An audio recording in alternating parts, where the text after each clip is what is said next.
Solo Christos. క్రీస్తు మాత్రమే క్రైస్తవ్యాన్ని ప్రత్యేకించి నిలబెట్టగలడు ఈ లోకంలో. ఈ ప్రపంచానికి నీ పద్ధతులు అవసరం లేదు. ఈ ప్రపంచానికి నువ్వు సమాధులకి సున్నం కొట్టడం అవసరం లేదు. ఈ ప్రపంచానికి నీ లెంట్ అవసరం లేదు. ఈ ప్రపంచానికి నీ పద్ధతులు, నీ డినామినేషన్ పద్ధతులు అవసరం లేదు. ఈ ప్రపంచానికి నీ ఆరాధన కార్యక్రమాలు అవసరం లేదు. ఈ ప్రపంచానికి నీ గుడారాల పండుగలు అవసరం లేదు. ఈ ప్రపంచానికి అవసరమైంది క్రీస్తు. చూపించగలవా? భారతదేశాన్ని ఆధునికీకరించింది విలియం కేరీ. ఆయన్ని ప్రభావితం చేసింది క్రీస్తు. భారతదేశంలో స్త్రీలను మొదట హక్కును చేర్చుకుంది ఒక బ్రాహ్మణ భారతీయ వనిత పండిత రామాబాయి. ఆమెను మార్చింది క్రీస్తు.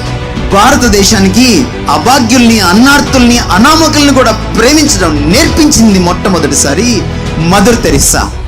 ఆమెను ప్రభావితం చేసింది క్రీస్తు. నాగాలాండ్కి వెళ్ళి అక్కడ భయంకరమైనటువంటి ఆటవిక జాతి ఉంటే వాళ్ళతో ఒక్కసారి కూడా క్రీస్తు మాట మాట్లాడకుండా వాళ్లకు నిస్వార్థంగా వైద్య సేవ చేసింది ఒక డాక్టర్. ఆయన చచ్చిపోయేటప్పుడు ఆయన మంచం చుట్టూ చేరారు ఆ ఆటవిక జాతి పెద్దలందరూ, నాగాలాండ్ పెద్దలందరూ. అయ్యా, ఎందుకు చేసావు ఇదంతా? ఎప్పుడు అడిగినా చెప్పవు, నవ్వేసేవాడివి. ఈరోజు చచ్చిపోతున్నావు, మాకు రహస్యం చెప్తావా అని అడిగారు. నేను ఒక పని చెప్తాను, అది మీరు చేస్తారా? అప్పుడు చెప్తాను రహస్యం అని. నువ్వు ఏం అడిగినా చేస్తాం. మా రాష్ట్రాన్ని, మా ప్రాంతాన్ని, మా తెగను నువ్వు కాపాడావు అనేకమైన రోగాల నుంచి.